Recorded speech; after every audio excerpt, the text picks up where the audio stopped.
तो वो सभी कोर्स जैसे बीटेक में तमाम ट्रेड होते हैं, इलेक्ट्रिकल, मैकेनिकल, कंप्यूटर साइंस, इसके साथ साथ नर्सिंग में बीएससी नर्सिंग, एएनएम, जीएनएम, इसके साथ फार्मेसी की बात करें तो बी फार्मा, डी फार्मा। तो ये सारी पढ़ाइयाँ हैं जो बच्चे इस संस्था द्वारा निःशुल्क कर सकते हैं।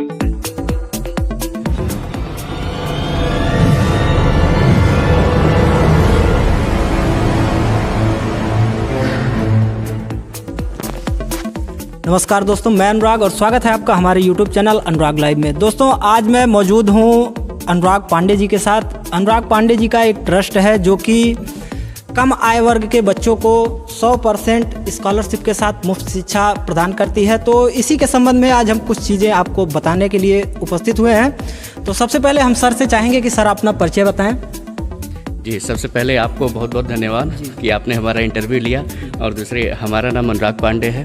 हम एक मुहिम चला रहे हैं पूर्वांचल एजुकेशनल ट्रस्ट के माध्यम से, हमारी संस्था है और हम संस्था के डायरेक्टर हैं। तो हम संस्था के माध्यम से शिक्षा की एक ऐसी मुहिम चला रहे हैं जिससे हर वो गरीब वर्ग का बच्चा पढ़ सके जो पढ़ने के योग्य हो और उसको सपने को नई उड़ान ना मिल पा रही हो।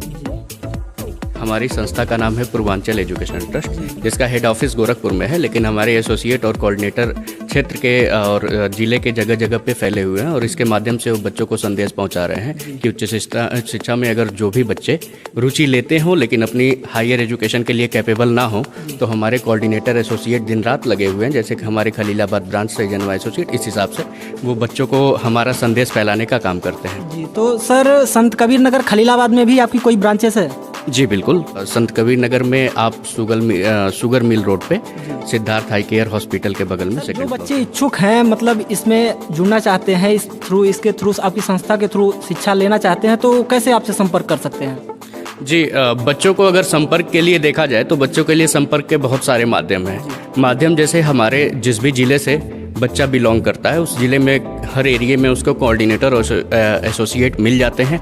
अगर कोऑर्डिनेटर एसोसिएट से उसका परिचय ना भी हो पाए तो वो चाहे तो सोशल मीडिया के माध्यम से हमें हर प्लेटफॉर्म पे पा सकता है, चाहे वो इंस्टाग्राम हो, फेसबुक हो या यूट्यूब या गूगल के प्लेटफॉर्म पे हो। वहाँ पे हमारे द्वारा दी गई हेल्पलाइन नंबर के माध्यम से, हमारे द्वारा दिए गए इनबॉक्स के माध्यम से बच्चा मैसेज के द्वारा, कॉल के द्वारा, हेल्पलाइन नंबर हमारी 24 आवर ऑन रहती है, वो कभी भी जानकारी ले सकता है संस्था के स्टेप्स के लिए। ऐसे इस पे विश्वास किया जाए, अगर संस्था मान लीजिए कह दे रही है इस चीज़ को, लेकिन अगर वो कॉलेज में जाते हैं और बाद में उनके साथ ये होता है कि फीस मांगी जाती है, तो ये कैसे, मतलब क्या? देखिए, बच्चों के लिए और आपके लिए भी एक प्लस पॉइंट है, बच्चे पूछते भी हैं, ऐसी बात नहीं है। बच्चे पूछते हैं, गार्जियन पूछते हैं कि सर आज हम कॉलेज में जाते हैं, कॉलेज में आपकी संस्था ने भेज दिया और कहा कि सर साल भर की फीस, हाँ साल भर उन्होंने पढ़ भी लिया, साल भर पढ़ लिया, अगले साल उस कॉलेज का एचओडी चेंज हो, मैनेजर चेंज हो, मैनेजमेंट ही चेंज हो जाए, तो बच्चे कहते हैं सर अगर ऐसी कोई कंडीशंस आती है तो अगर ऐसा हुआ या पूरी पढ़ाई हमने कंटिन्यू कर ली, 4 साल का कोर्स हमने कंटिन्यू कर लिया, 5वें साल में जब बच्चे को मार्कशीट देनी हो तो कॉलेज कहा कि देखो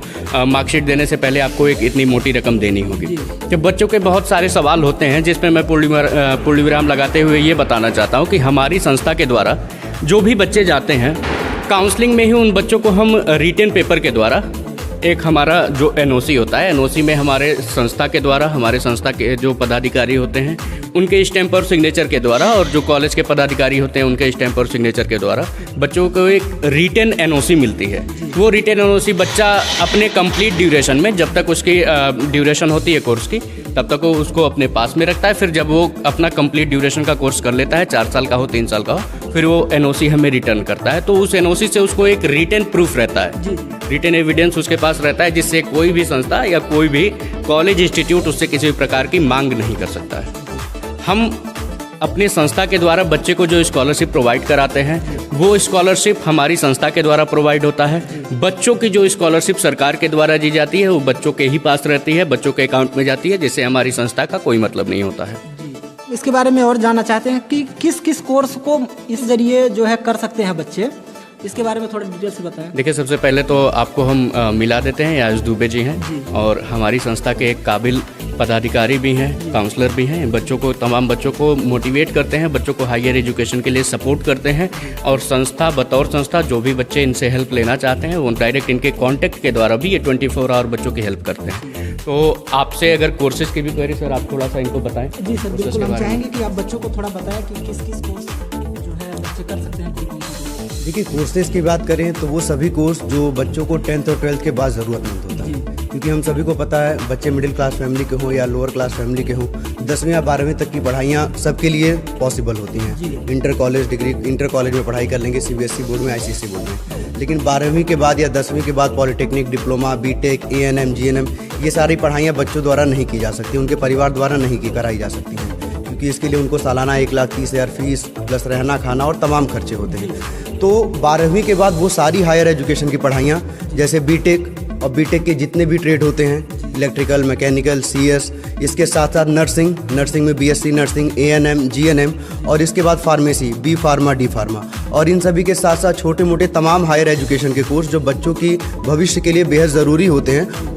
तो वो सभी कोर्स जैसे बीटेक में तमाम ट्रेड होते हैं, इलेक्ट्रिकल, मैकेनिकल, कंप्यूटर साइंस, इसके साथ साथ नर्सिंग में BSc नर्सिंग, ANM, GNM, इसके साथ फार्मेसी की बात करें तो B फार्मा, D फार्मा। तो ये सारी पढ़ाइयाँ हैं जो बच्चे इस संस्था द्वारा निःशुल्क कर सकते हैं। और जैसा कि सर ने खुद बताया कि बच्चों को मात्र रहने और खाने की जिम्मेदारी लेनी होती है, और रहने और खाने की वो जिम्मेदारी जो बच्चा अफोर्ड कर सकता है। जी सर, आप लोगों का बहुत बहुत धन्यवाद कि आपने हमें समय दिया और हमारे दर्शकों को जो है बेहतर तरीके से इस चीज़ को समझाया, तो इसके लिए हम आप लोगों को धन्यवाद करते हैं।